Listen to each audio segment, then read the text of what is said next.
Good afternoon, everybody. Yeah. So if we can take our seats, we can kind of begin. Thank you for hanging around so long. I wish I was here for the noon presentation. I'm still mad at my board president for my day job for scheduling a meeting at that exact time. So I'll fix him up later. But thank you for staying. And we have in store for you, what should be an exciting conversation. I'm Lee Bay. I'm Executive Director of the Chicago Central Area Committee. I'm the moderator of this panel. And what we're going to do, just so you get a sense of the lay of the land, is that I'll briefly introduce our panelists, and then they will each give a presentation of about 5 minutes or so, and then we'll talk a bit, and then we'll conclude with about 5 or 10 minutes of Q&A between them and you. So without further ado, to my left, Scott Burnham, who's Creative Director and Strategist for, I'm going to mess this up, URBIS, Center for Urban Culture in the United Kingdom. To his left is Susan Chin, Assistant Commissioner for Capital Projects, City of New York, Department of Cultural Affairs. She's also a fellow in the American Institute of Architects. To her left, Theaster Gates, artist and cultural planner, creative director and founder of Rebuild Foundation, director of the arts program development at the Office of the Provost at the University of Chicago. And to his left, last but not least, Damon Rich, designer and artist, founder of the Center for Urban Pedagogy, urban designer and waterfront planner, City of Newark, New Jersey. So if you give him a brief hand.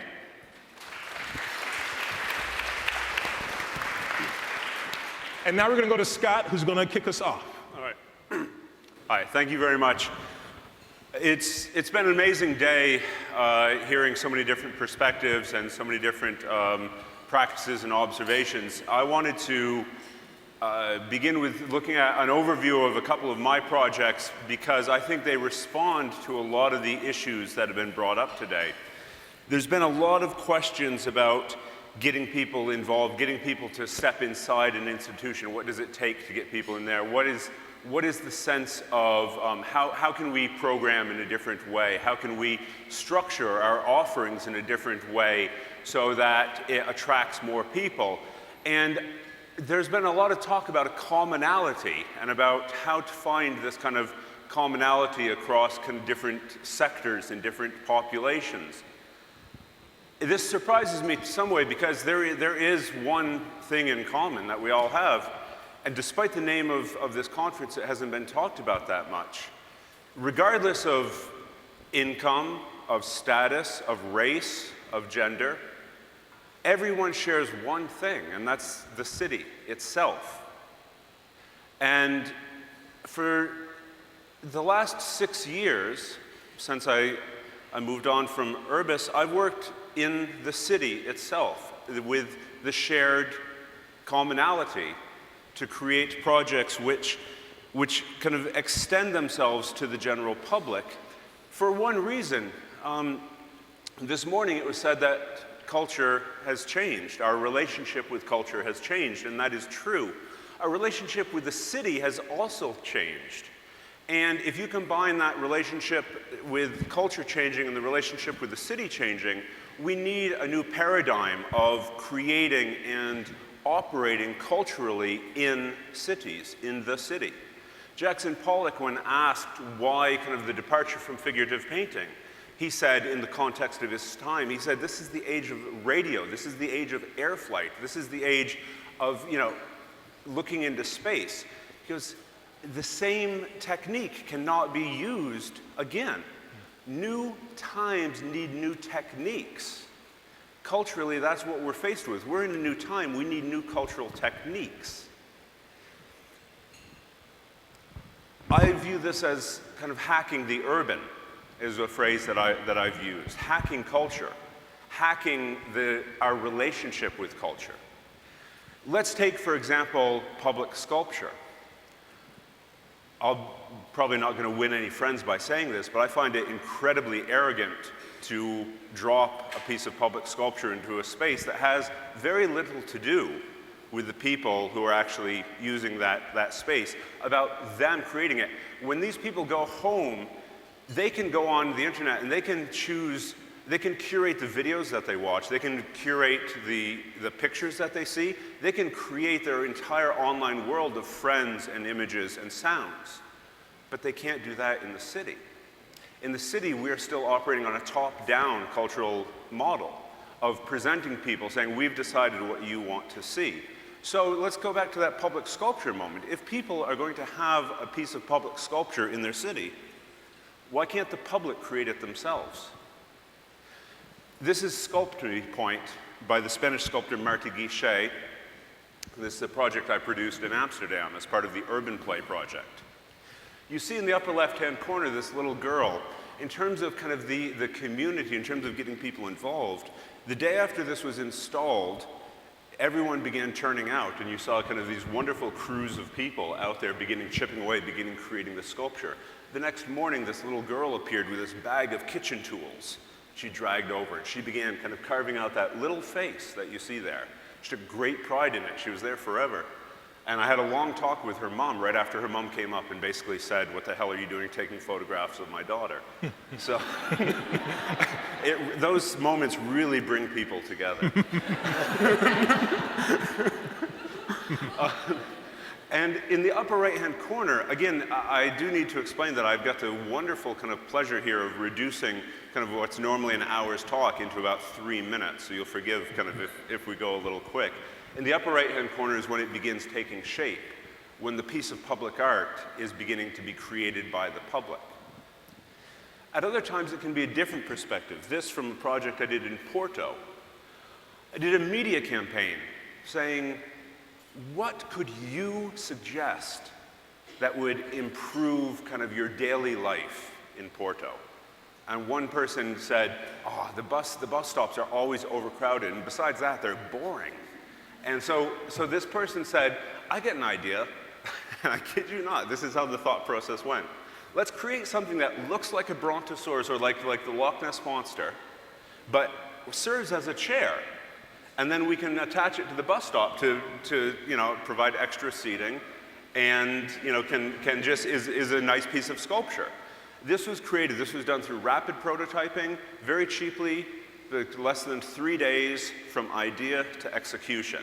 That's the other thing. Let's get in quick, let's move, let's get in with a solution and let's get out again, okay? That's how we need to be operating. We need to kind of be a much more quick operator because that's the pace at which everyone else is consuming. This was another thing from Porto. A young person said, I've got an idea. People spend so much time on Facebook playing Farmville. And the idea was this: what if we had Farmville for real in Porto? I thought that is an amazing idea.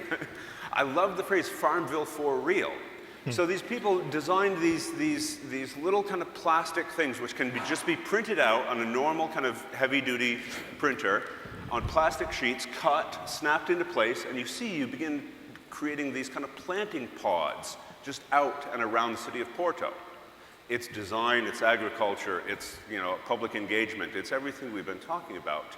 And no one has to enter anything to take part in this.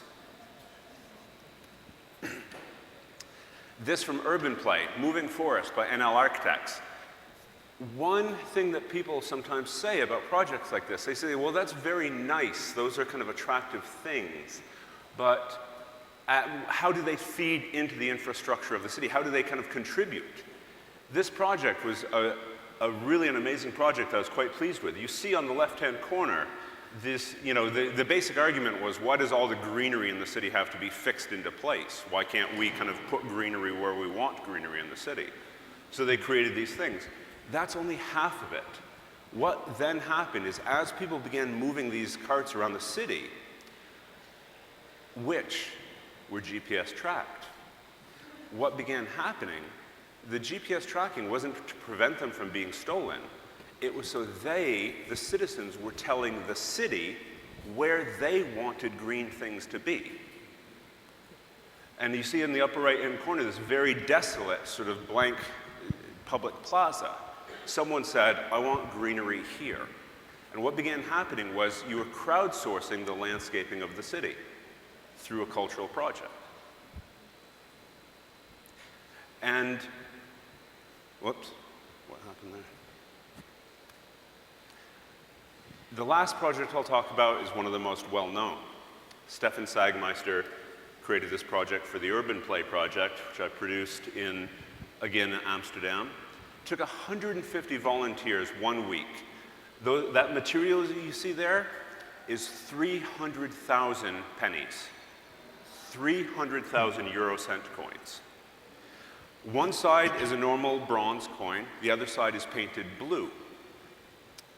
The whole purpose of this was so people could kind of remix the coins, could turn it over, etc. In the upper left-hand corner, you see the people putting it together. Again, it took 1 week of constant work by 150 people, and you see the sense of scale in the middle. You see the two individuals there crossing that plaza. In the lower right-hand corner is the police sweeping the whole thing up into one big pile. The story, which is a very long story, and now reduced as with everything else, is that someone called them up and said, people are putting pockets full, that people are putting the coins in their pockets, which we knew would happen. But the police said, okay, well, we got to go, we got to take care of this. And so they called, and the next morning I kind of freaked out, as anyone would who's just produced a project of this scale, and found everything missing one morning. And so the police contacted me and said, Mr. Burnham, don't worry. The artwork is secure.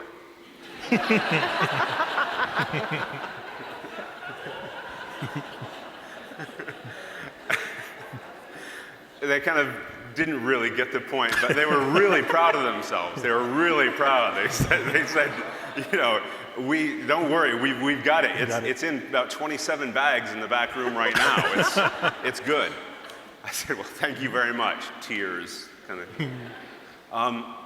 But the last thing I'm going to say is that this project really is what kind of getting out there, working culturally outside of the usual channels and in new ways and in the common environment of the city means. Because after I found that whole thing missing, I began walking back towards my flat, and was just, my head was spinning. I was somewhere between kind of laughing insanely and crying uncontrollably and, not really sure what's going on. And I crossed this little footbridge. And right on the hand railing of the footbridge was a penny.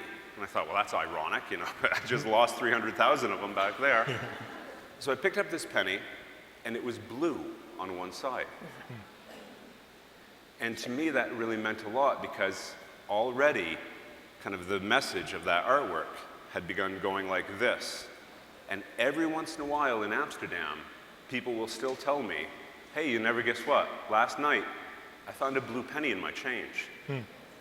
Thank you. Thank you. Thank you. Susan Chin.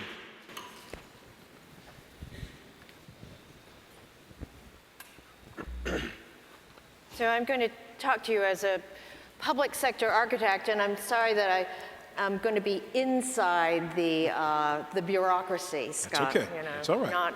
Not those escaping euros or whatever they are. So, and I just have to say how much as an architect, how much I love Chicago, and growing up in school, learning about the Burnham plan and how it was disseminated to businessmen and babies as well, right? New York City government plays an important role in supporting a complex ecology. We've heard about ecology used in many different ways today, of cultural organizations and artists throughout the 5 boroughs.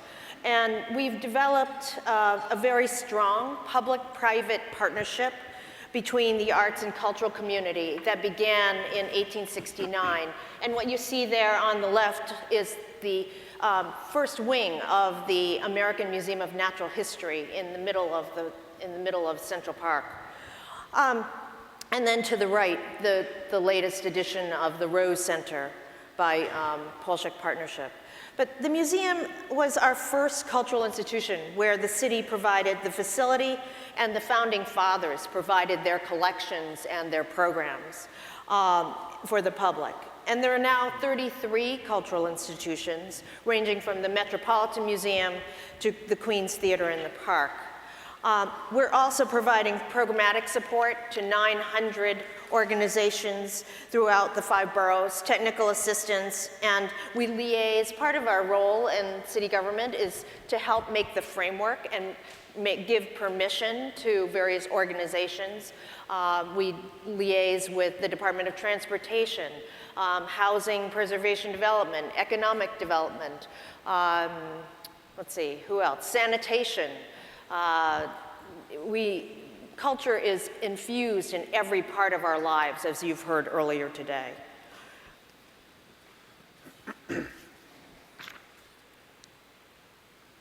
And the importance, I think the importance, as we were hearing from Marge and the transition team for Mayor Emanuel, is really having that legitimizing support from your elected officials and having Mayor Bloomberg's, similar to former Mayor Daley's support, recognizing the importance of arts and culture to revitalize or to invigorate the city has kept New York City a cultural capital.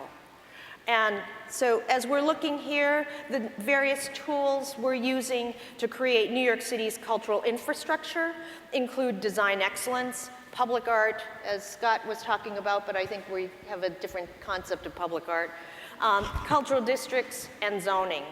And in terms of design excellence, we're using this tool to engage creative design professionals. Usually you think of city government as commissioning, the cinder block, the cheapest, the lowest common denominator architecture. However, we're using design excellence to produce innovative and distinctive architecture that I think cultural organizations are leading the way in terms of design excellence and sustainability. It gives the community civic pride, a symbol of civic pride, and also it's also emblematic of an organization's mission, the architecture, as this distinctive marker. And they're also creating destinations and livability and catalyzing development. In terms of PS1, when they renovated their facility, a lot of other organizations wanted to congregate around their facility. And so, I should talk quickly about the project's TKTS booth in Times Square. Who could think about transforming Times Square? But the fact that you could go and sit on these red steps as an amphitheater and watch the theater of life go by you has just been a tremendous opportunity. And it's a 100% glass structure.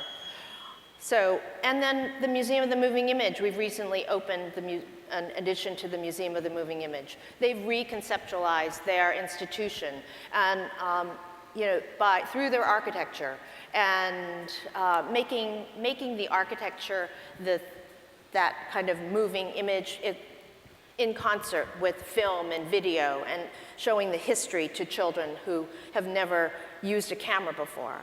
And then also, showing them the antique versions of the camera so that they understood that there was actually something besides digital. The Bronx River Art Center, we're using this as an environmental center, and it's along the Bronx River where the children can learn about the ecology, and also using artwork as the signage on the building, to brand the organization. And the bottom slide is about the Brooklyn Children's Museum, how they used to be buried underground. Most of the facility was under a berm, and people would arrive at the site and say, hey, where's the Children's Museum? And then they couldn't see it and they went home. But here, now we have a bright yellow, 8 million ceramic tiles covering this newly conceived museum for the children. Okay, and another tool is permanent and temporary public art that serves as an opportunity for experimentation and excitement, as Scott has created. We all also recall the gates in Central Park and the cows, and I think as we came into the building we saw the bronze cow. The Department of Cultural Affairs is in the Percent for Art program. has commissioned over 250 permanent artworks for parks, schools, health centers, sanitation facilities. The upper left, you see Steve Antonakis's neon for the waste transfer station. And then there's Bill and Mary Buchan's Big Ears, Big Eyes, and it's a sound playground. So those kinds of facilities enhance the schools and the libraries that, that all of us or some of us visit and pass by. And the criteria is that these public art projects need to be accessible to the general public. And DOT, the Department of Transportation, you wouldn't think that they would have an urban art program, but they have 3 tracks. The Partners program, where the community-based organizations team with the artists, and they create temporary murals, sculpture, triangles, sidewalks, medians. There's also Arterventions, and you have the Space Buster truck that had an inflatable structure that they could move around the city and have dinners inside the inflatable structure, and so creating the events in the neighborhoods. And then also decorating the Jersey barriers that we all think are pretty ugly. So artists invigorating the places. And then in terms of the Department of Buildings, in the economic downturn, starting in the economic downturn, the Department of Buildings commissioner was very concerned about the appearance of construction sites and if they were delayed in their construction. And so we had a competition for 4 artists and selected 4 artists to create ways of beautifying the scaffolds, the scrims, and to improve their appearance and not have them look derelict when the construction was stalled. Then as if we're thinking about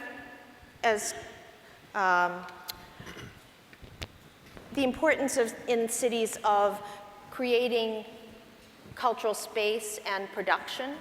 And so we've also worked on studio, rehearsal space, building dance studios, places to have dedicated music space, and also for artists to come and make new art. And we're also working with developers in terms of having cultural facilities service storefronts to residential districts. And I remember when we would first think about these cultural organizations inhabiting buildings, and they were saying, well, who's our audience? How, here you have a built-in audience, and that that it's a real experiment. It's like having a noisy bar on the ground floor, and then the residents upstairs might complain, but maybe some of the residents upstairs are going to be your consumers. And then as we look at cultural districts, you all are familiar with naturally occurring districts on East 4th Street on the Lower East Side. We had 11 organizations who inhabited buildings in an urban renewal area, and the city recently sold the buildings to the groups for $1 and enabled them to stay in their location, and also for them to renovate their buildings. And you're familiar with the BAM Cultural District, and we have now just recently created the 125th Street Arts and Entertainment District, where the developers will receive a bonus for including theaters and also other cultural uses. And the last is that I'm going to talk about is the changing role for cultural organizations as artists, as leaders, catalyzers. They've been catalyzing, artists have been catalyzing neighborhoods forever. But as we look to the future, the new museum has taken a very active role in catalyzing their neighborhood. One of my favorite events was when they first moved into the neighborhood, they invited the Bowery Mission and there's a single room occupancy next door to them to participate in an art project. And so they were really engaging with the community. And they've also recently organized a festival of the ideas for the new city, where they are taking charge of reconceptualizing, I think similar to this event today, reconceptualizing how do the arts play a role in the city? Or how do we rethink our city? Whoops, sorry.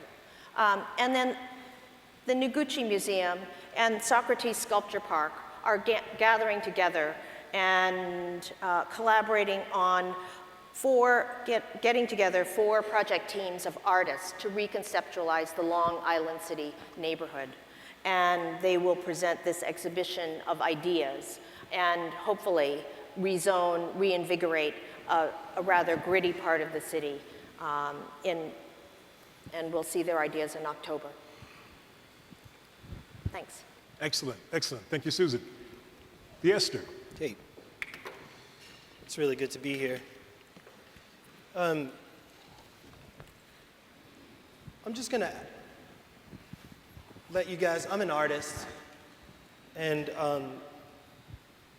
you know, they say I'm trained as a planner, and there's all this stuff. I work at the University of Chicago, and I wear these hats. And the part that I want to talk about that seems really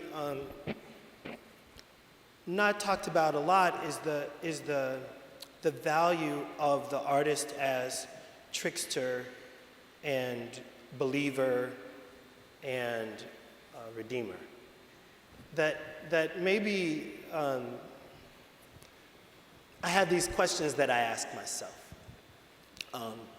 How can I use the adaptive, creative, consensus-building, innovative, ironic, non-conformist skills of an artist, combined with my kind of intellectual curiosity and research interest, my awareness in non-abidance of administrative structures, from planning to create an environment that I want to live in and work in. And so since we're having this conversation about ecologies, I just thought I would put up an image that would kind of take up my 2 or 3 minutes. An abandoned building has material, the material gets used, it lives in the art world. That if we were having a conversation about scale, it was the object is this kind of smallest scale that allows me to think through a bunch of the things that I like to think about. But those same skill sets of adaptive thinking, how to make this little object very potent, are the same kinds of skills needed by artists to think about an object or a house or a block or a neighborhood or a city. And so I feel like the work that I've been invested in lately is trying to use all of these skills and interests to move between these varying levels of scale. Some of the other questions that I'm asking myself is, like, how could this movement between these different scales help to shift policy making for museums, for planning and zoning, for the National Endowment for the Arts, that there's this other kind of scale that museums think they do what they do and it's best, but maybe there's a way that an artist can intervene in the idea of how display works or how process works in a museum to challenge the policies that they have. It says you can't touch this, the museum closes at this time. Those are policy issues. We spend this much money per artist for this season, or a single family home looks like this, acts like this, has these rooms. That the question has to come from somebody: does this policy serve the real culture that happens in a city? Right? That the future of the city should have a policy team that's listening to how people really use existing buildings. In the same way that museums should have curators that actually listen to how artists are reusing material. That the nation should listen to how people live, kind of reimagine why we need streets just so wide, highways just so, housing policy, And that willingness to imagine that artists have the capacity to shift from one scale to another, one modality to another, it's really, really important. That some of us are just painters. Some of us are just potters. But some of us also have the ability to flex in our minds between one little thing and a big thing. At what scale do we expect artists in our city to work? Do we expect artists to always be at the scale of the object, or always to only be concerned about their studio space needs? Do we expect dancers to only be able to think about what happens at a bar or on a wooden floor? At what level am I interested in changing a city as an artist, as a university administrator? And I'm interested in multiple levels, as in my art practice, that I'm interested in the little meeting that helps to get a small arts organization to use an unused building that the University of Chicago owns. That's awesome. I'm also interested in the multi-million-dollar TIFF that exists 3 blocks away from my house. And how is it that developers are the only ones that get to leverage that part of the machine? That the only people that really get to benefit from the resources of a city are the ones often least prepared to answer the question of what a place needs. So I want to leverage the resources of the city. I want to leverage the machine so that amazing things happen for folk who deserve it, including myself.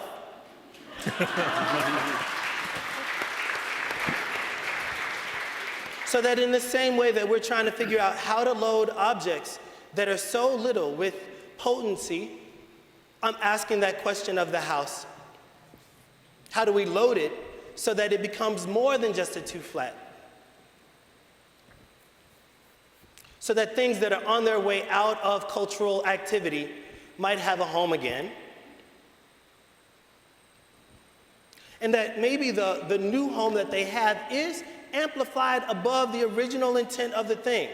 Because artists have the ability not only to reimagine or reuse a thing, but imagine it at its highest level. To put like psychic, sexy magic on it. That makes it way more important than the thing itself.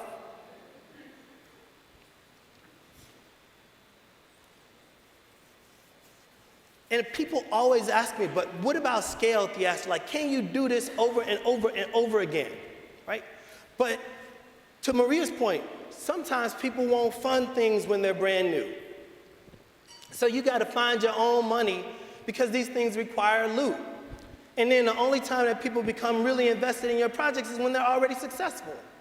And if that's the case, then I'm going to pilot artists. If they're only interested in your work, wants it successful, then make the damn work successful. In the same way that I talk to black people about feeling victimized, artists have to stop feeling victimized. That it will require sometimes that you forego. I had to give up my pottery studio at Lil Street for 2 years because I couldn't afford the rent and the kiln prices. And at that time, I started to use new materials, right? This adaptive, transformative work. And so the scale is you do these little projects and then you say, look, I have the capacity to do these little projects. I'd like to do bigger projects. I got a crib now. Lots of artists should have places to live. I like having house parties. I want to have a block party. I want to have a city party. And then it's just like, I want to have like the U.S. Dorchester party. Okay, thank you.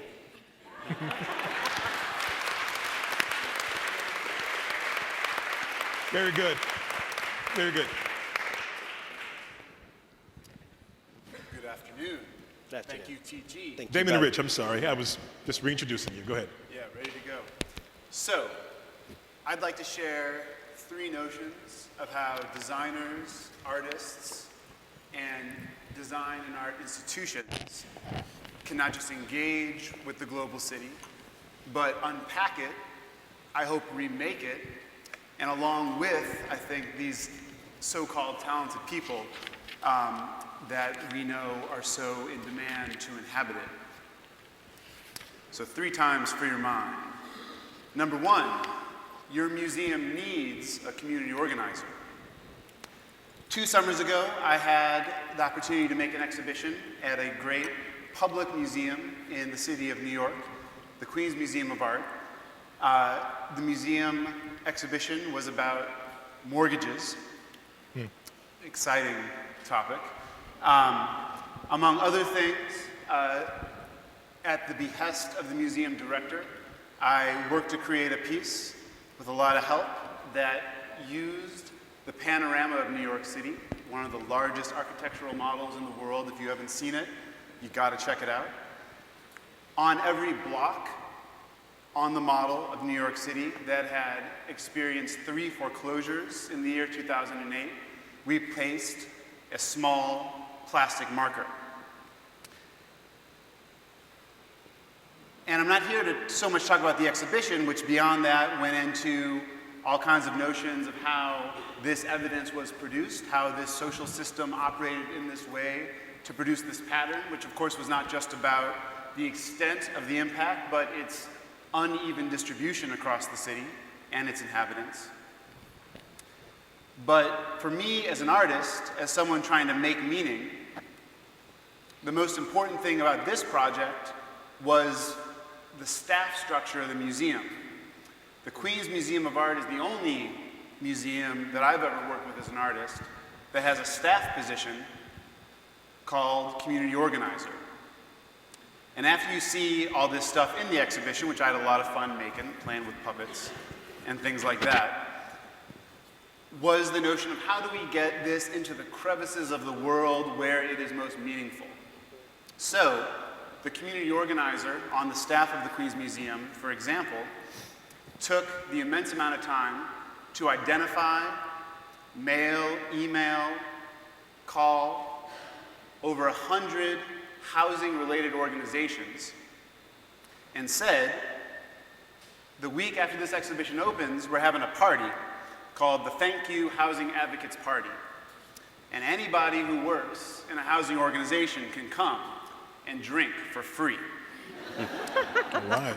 And this was simply a way to get people into this space who knew it best, for whom the content of the exhibition might have the most meaning in their daily work, so they could go out and spread the word and make use of it. Beyond that, the community organizing staff at the Queens Museum oversaw arrangements for 2 multilingual teach-in speak-outs, which involved over a dozen housing organizations, some catering to tenants, some to homeowners, some to others, all dealing with the interconnected cumulative effects of this crisis in our neighborhoods, elected officials and more, in the neighborhoods of East Elmhurst and Jamaica, Queens, where people could come, take part in an overall discussion, a cumulative discussion, but then also, because of course a lot of these issues are personal and complicated and deep, go downstairs, have a snack, and talk to representatives of those organizations at tables and get some individual 2 cents about what was going on. And finally, the coalition with all these organizations bore new fruit. So we had organizations in South Queens chartering a van to bring their constituents up. And when I offered to say, hey, I'm happy to give a tour of this exhibition, they said, oh, we don't need you. We're going to organize our own tour of this exhibition that caters to our organizing goals. And the message was taken through media. This is just a small sample of some of the organizations, not just involved in the programs, but of course, for me to know anything about these issues, I had to lean on my friends who do this kind of work, not just organizing communities, but data crunching on GIS terminals. So number 2, make policy public. The notion that we as designers and artists can play a small, but I think an important role in making these immense systems, the machines that Theaster speaks about, somehow accessible and manipulable to a greater number of people. This is a program run by a nonprofit where I worked for 10 years called CUP, a program called Making Policy Public. What it is a 2-stage jury process. The first stage, we do a call for advocates, community-based organizations, to bring a policy issue that they are hoping to teach their constituents about and where a visual explanation may be useful.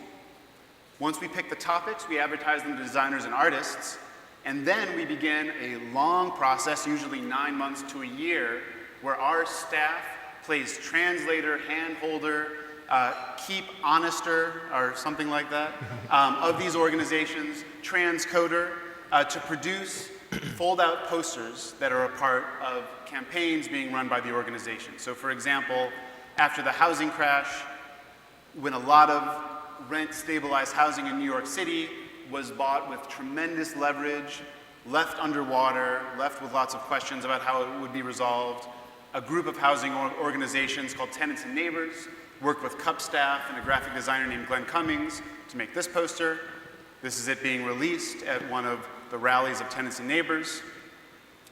A union of vendors in New York City who are constantly barraged with all kinds of violations, up to $1,000 each, called a blight on the city, called something that makes the streets more chaotic than they should be, worked with a graphic designer named Candy Chang to make a piece that first, really clearly, IKEA manual style lays out the rules so that when a police officer comes, the vendor can pull it out and there can be no question about whether the rule is 8 inches from the curve or 12 inches, but also lays out an advocacy agenda for giving more room to operate for vendors and pursuing their interests.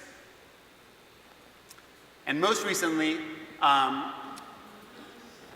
a group that works on juvenile justice, the Center for Court Innovation and their Youth Justice Board, worked with a set of graphic comic artists to make a comic book that describes what you should do and should not do when you are going into juvie.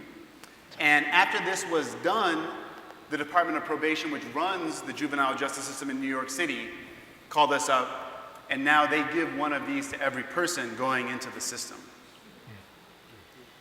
Number 3, hitch imagination to administration. This comes from some work that I've been doing as the urban designer of Newark on our riverfront. It begins with understanding what teenagers know, because they certainly know more than I do about Newark's riverfront, using the built environment and the politics of the built environment as a teachable moment to try to learn how not only environments get to be the way they are, but how notions like race and class are formed through their formation.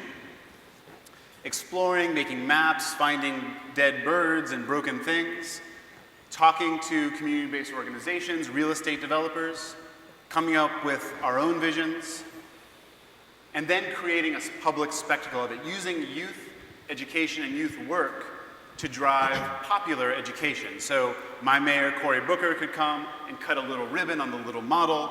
Local news will come, and all of a sudden a lot more people are thinking even just a little bit about the riverfront than ever before.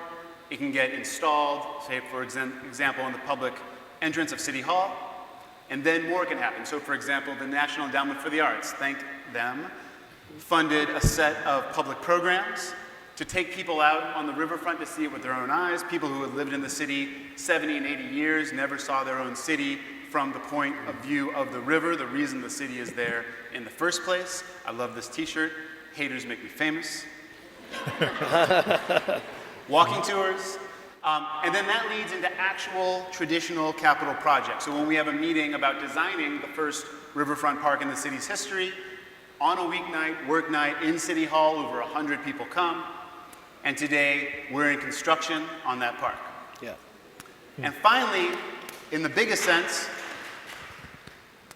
crafting tools to pitch the most abstract tools that we use as public policymakers and planners, like zoning. So making a set of workbooks that break down these complicated political, technical decisions into things that can be discussed among a group of 8 people meeting in the basement of a school on a Tuesday night for their block association meeting, to understand what the city would have to do to make their vision real, and then to make a plan that they can hold their leaders accountable to. And slowly, the logos kind of take on an arrangement to create a coalition. And then, I really like this one. This was something that we just made with a number of high school students. But the final point is, rather than art and design being a goodie that we kind of possess and offer up to people, to see ourselves as in the position of having to create coalitions, unexpected coalitions, so that we're not just democratizing the arts, which I think is a profound thing as much as we say it. I'm not sure how much I realize and practice the profundity of that statement, but we are crafting democracy in that day-to-day, on the ground, door-to-door, all the way up to the greatest powers that we possess as a society. Thank you. Excellent.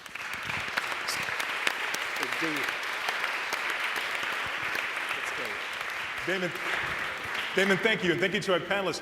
You know, I just want to jump in, and I'm looking for a lively conversation here before we turn it over to our audience. You know, it strikes me by listening, as I listen to what's been said so far, is that the idea of transforming place in a global city, our theme for this session, that it really is an act of politics as much as it is, or more, an act of art. You have to be trickster, you have to be lobbyist, you have to be community organizer, and you have to use the tools, it seems, that a person would use to get a person elected, or to build a skyscraper like a politically connected developer would. That it is about having access and the ability to access those things as artists, the way others have done this for years.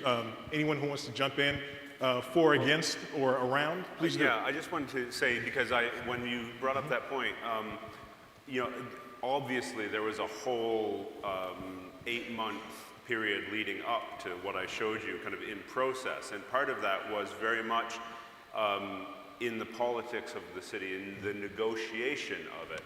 And one thing that I wanted to say, to jump in on that point, was that we were granted an amazing thing from the city of Amsterdam. We identified 12 locations around the city. And for maybe the first time, perhaps in any city's history, I suggested the notion of them, rather than planning permission, of giving planning amnesty for 3 months. I said, for 3 months, let anything happen in that space. And they said no, and eventually they said yes. But I think, to pick up on that point, as kind of artists, creatives, designers, of whatever kind of the toolkit is, you have to be just as creative in the design of the process to get you to that point as the product itself. And so that's one strategy I used in Amsterdam of introducing the notion of a specific time frame in which Amsterdam would grant planning amnesty rather than permission.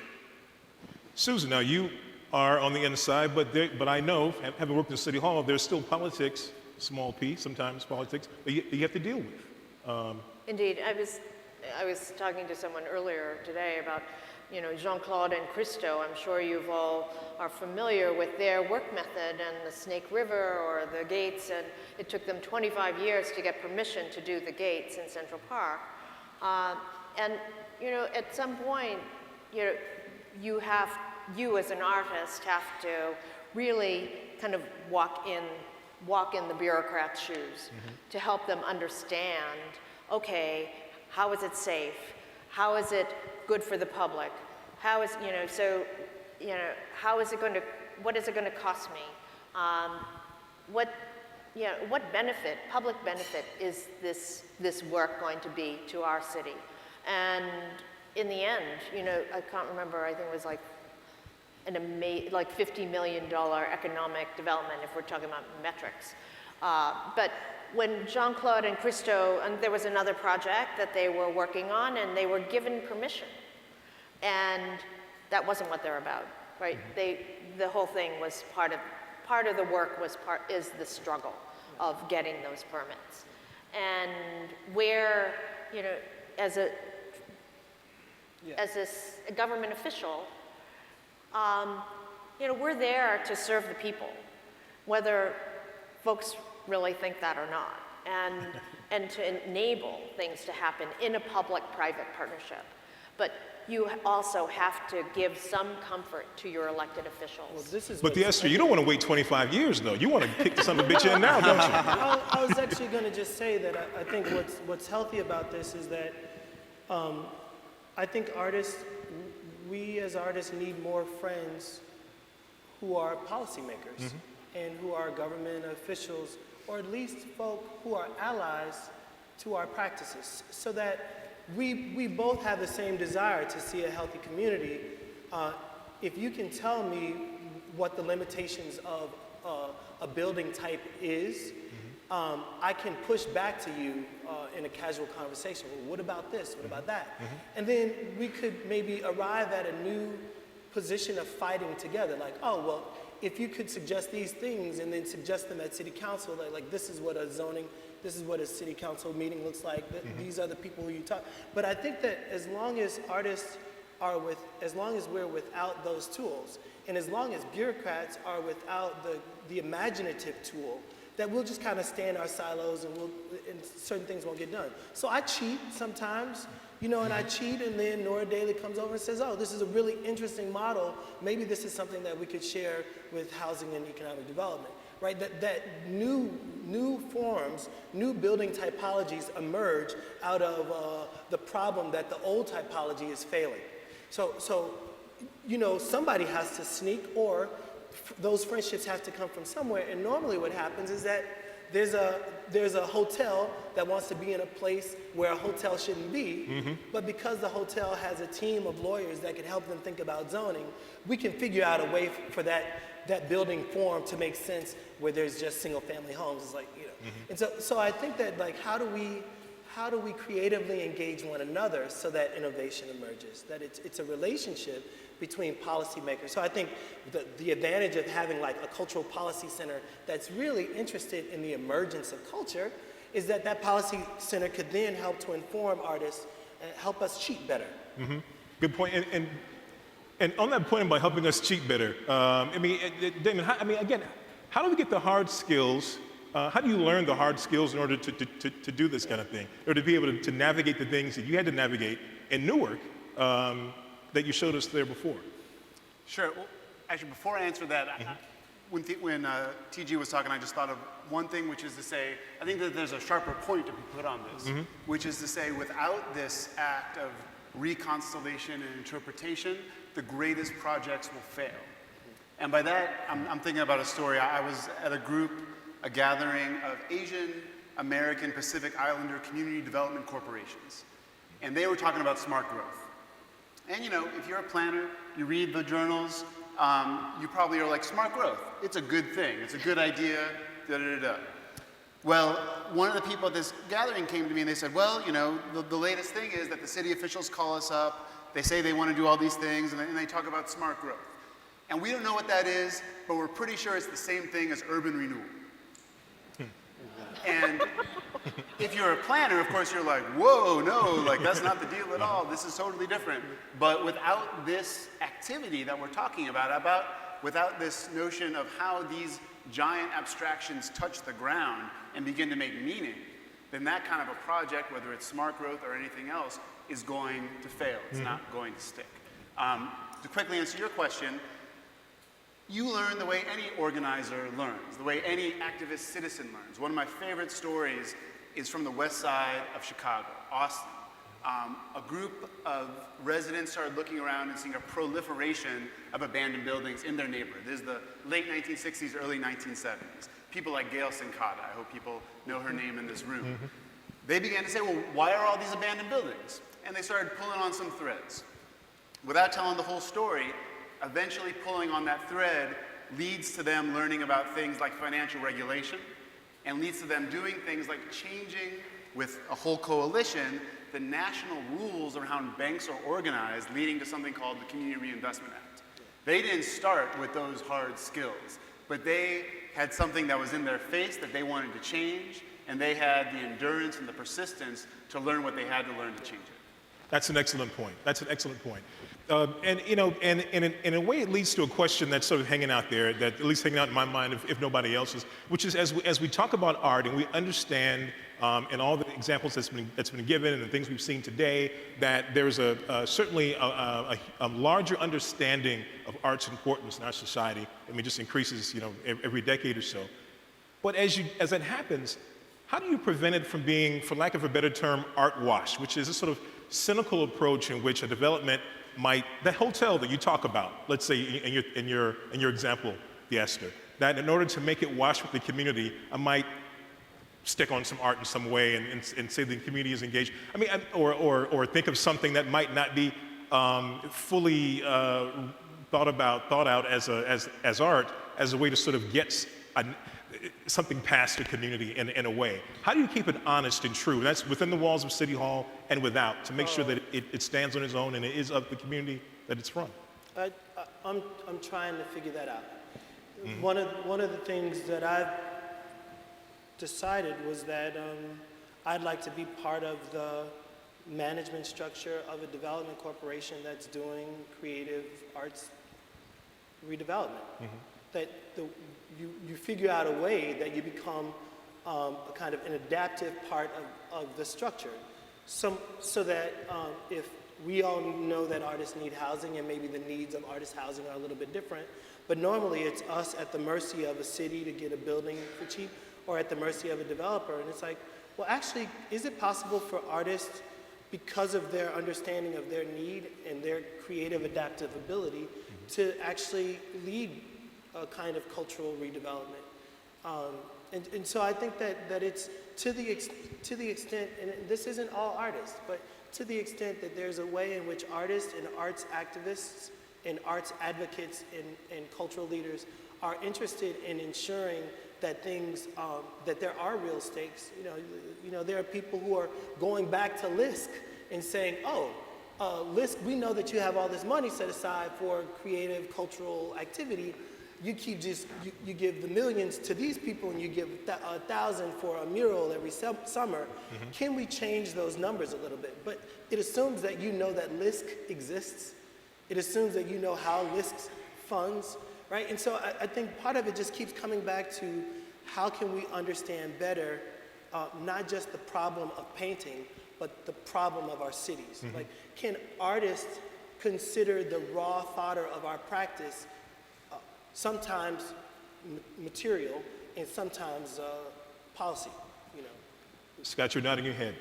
Yeah, well, yeah, very, very much so, because I think it's about, what you're talking about is working within the system to change the rules kind of through a creative kind of practice with those rules. One thing I want an example, a very, very good example that I shared earlier with someone, was the Spanish architect Santiago Zaragoza applied for planning permission in his home city of Seville to create a playground for neighborhood children next to his house, and he was denied. So he applied for permission to put a few skips, sorry, that's British, dumpsters in the lot next door, and he was given permission. And then he put playground equipment inside those dumpsters. And so this hack of the rules, but then what happened was after that, then it similar to the housing association, it just blew wide open the city's incredibly restrictive rules that they actually value kind of putting a dumpster for household waste over putting a playground in there. But you wouldn't get to that end result without playing the system, in that way. And I always find that's a very good example. I mean, the other thing about some of the work that I showed was also finding inspiration within kind of the limitations. Because one of the criteria, as anyone who's worked in urban design knows, is for anything, for a public space or a piece of furniture, and when I was the director of a very large institution, as my credits say, before I began working in the public realm in this way. And throughout all this process, you're always given this one thing, is that the final stage is to make sure any kind of public work can't be kind of interfered with, or there can't be kind of, manipulation of the work once it's installed. So I said, well, what if we completely reverse that? What if we create work that's entire purpose is to be manipulated? That its entire purpose is to have intervention done to it. Let's just do that in reverse and see what we come up with. So I think the playing of those rules is just as important as kind of the end result itself. Very much like the trickster the example that you talked about. We're going to go to Q&A in about 30 seconds, but I want to get Susan in because yeah, I just was, reacting to where I think artists really need to take civic engagement seriously. And so, Theaster, what you all are talking about is being community organizers, really being engaged and becoming part of the policy making body, whether it be the Community Development Corporation, government at any level, or in terms of just really changing, using your creative spirit and innovation in making things happen and reinventing the way our cities work. Excellent point. Excellent. Now, I'd like to go to the floor and open things up for questions for the next few minutes. I think there's a young lady with a mic and a young man with a microphone around.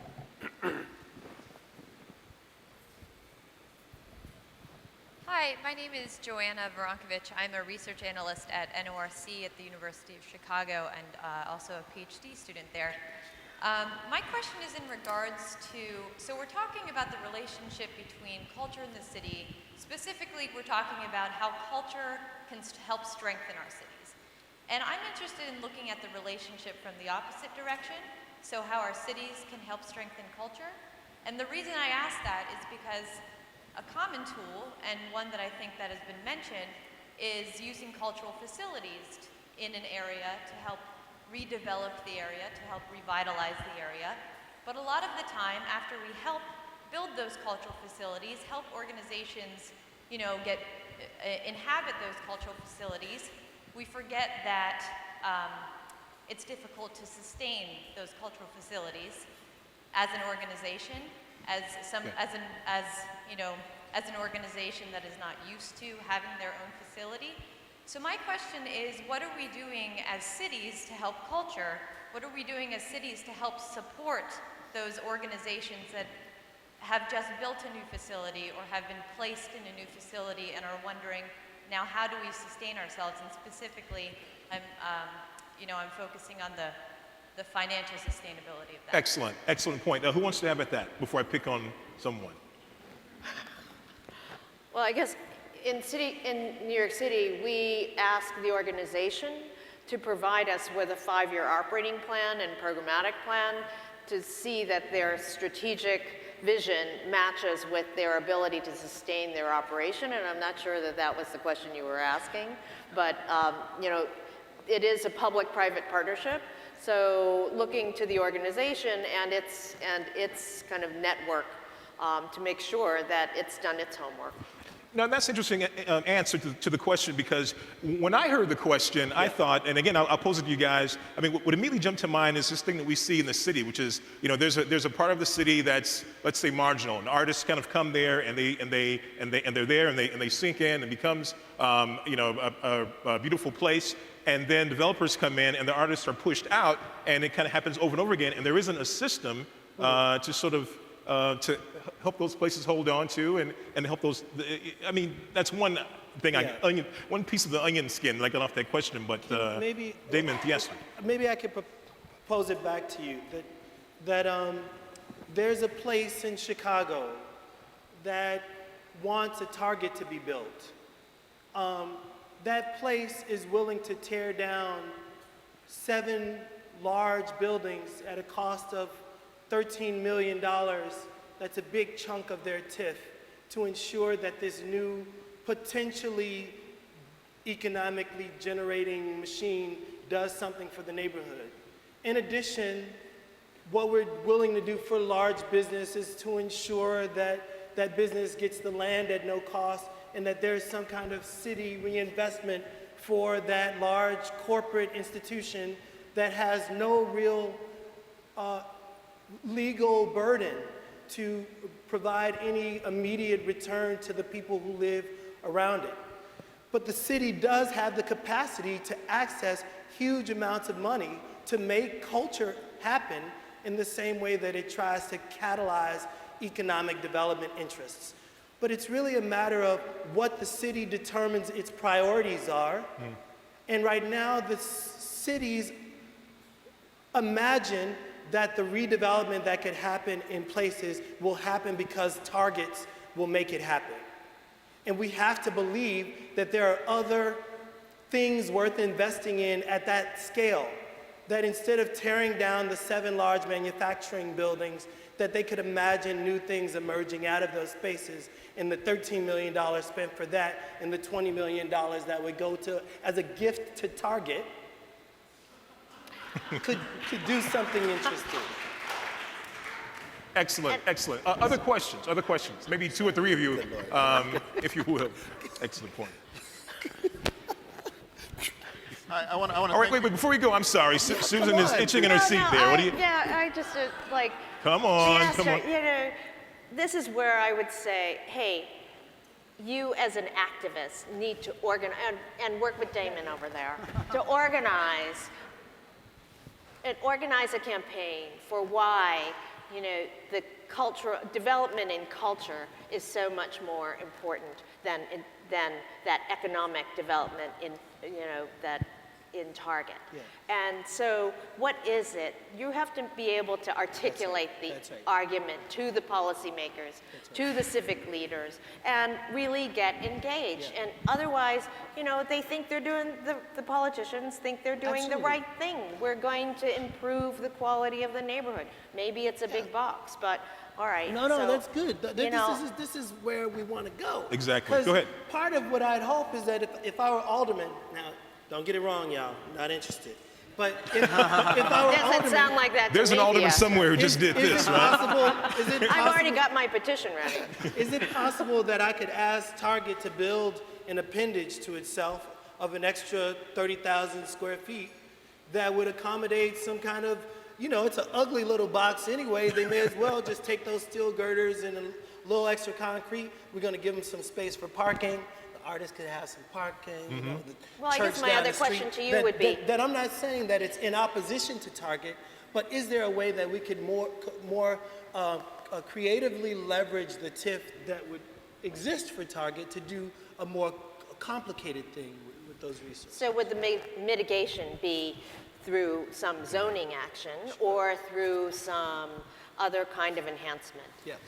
And I know there's 2 people, and I'm going to get to you, I promise. I just want to bring Damon in just really quickly if I can, to these questions, which is, so how come that doesn't happen? Because if a developer in this town or any other town wants something, there's a mechanism that he has, which is the money in his pocket, that he's there lobbying, he's there long before Project A comes along to make sure that he's heard. How do artists get to that point? I mean, how does that happen for artists? Sure. Well, surely, and I assume that most folks in the audience are aware of this, one of the hottest topics among community-based organizations or even citywide organizations interested in development is the notion of a community benefits agreement. Sounds like a great idea. I know in my city I go to a lot of meetings and people say, oh, we should just have a CBA. I say, oh, you know, with who? And so this is where I think the notion of, you know, surely Theaster is familiar with a TIF, knows how it works, but again, how can that be translated That's right. to even set up the conditions of possibility for what Susan mentions in terms of a broad base of people coming together and saying, well, we understand how that works, we'd like to switch in this piece and have it work a little bit differently, because I think that's the only way the possibility that you mentioned is actually going to happen. Excellent, excellent. I'm sorry, let me go to the gentleman with the microphone. All right, this will be a little bit of a spiel, but then there's a question at the end. I want to thank this panel for, I think, raising some important issues about a question that's kind of scratch an itch that I've had all day. But it says on from here. Can you guys hear me now? I wanted to thank this panel for scratching an itch that's been with me all day about the question of inclusion. In the arts. We talked about what a small percentage of individuals are actually making through the doors of our museums. I think a lot of these projects here talk about ways of including people in projects that are out by doing this sort of community outreach by placing works in public areas. But the question of inclusion in the arts does continue to bother me, because a lot of what we're talking about, here in terms of, the political skills to get things done is a real problem. And I think a lot of people, a lot of people don't have that sort of savvy or cultural capital. And I think, we see even in Chicago, different degrees of inclusion for different types of artistic interest. In Grant Park, we've got a country music festival, a jazz festival, a blues festival, New Music Mondays for the indie music scene, World Music Festival, but there's no hip hop festival in Grant Park. Well, I'm sorry to cut you off, because I think you posed an important question, which is, yeah, we need the skills, but indeed, how do we get them? I guess that was the... Well, I guess my broad question, and that's that it's connected to, is, what are the things that we can do to generate greater inclusiveness and participation, both in terms of attendance and enabling people that don't have the cultural capital that takes part. And I think these projects that Excellent. our Panel? speaker talked about. A little bit earlier, Nick Rabkin mentioned this idea of voice. I think that there's a real gap with all of the range of not-for-profits that exist in the city. I think this idea of voice is one that's been largely excluded. That there aren't enough folk who are in between big deals that happen and little voices that often don't. That the reality is sometimes you need coalitions of voices, and those coalitions don't know how to coalesce all the time, right? So how do you create a mechanism that might help with that? I also want to say that as hard as I feel like I'm talking hard, I'm actually really happy with the maturity that's happening in Chicago overall. That I think that there's a lean from the philanthropic community toward its big cultural institutions that's asking this question of who are you serving and how? How are you going to better serve them? How are we all going to work together to make that thing happen? So that's a good thing. And then there's this lean from a maturing cultural, a larger group of the city is more interested in, do my babies have access to that thing over there? Mm-hmm. And I think that there are these ways, and I think that also the city of Chicago is also really interested in how can we ensure that as many people in the city have access to the good things that happen as possible. So I want to, as much as we're like, that there's this maturity that's happening, and I think the issue of inclusivity is one that everybody is aware of. And we say audience, but I think everybody's aware and trying to figure out what that looks like. Well, unfortunately, we've run smack out of time, and they're going to hang me if I don't do something. I'm sorry. So if you give a hand to our panelists, Scott Burnham, Susan Chin, Theaster Gates, Damon Rich. Thank you. I'm sorry. Thank you. And That was awesome. And also, just Lee, thank you so much for your very smart organization of this panel. I'm Anne-Marie Lipinski from the University of Chicago, and just really want to thank you all for your very devoted, not just attendance, but engagement today. It's been so great to be with you, and a special thanks to all of our panelists today, some who came from, across the pond, not just the lake. And obviously, when we were starting this, we didn't know whether that this particular conversation would have the same resonance as the first Future of the City conference did. It clearly did. And there's a lot more to say, obviously, and we've just run out of time for today. So Theaster, we look forward to that U.S. Dorchester party. You're all invited.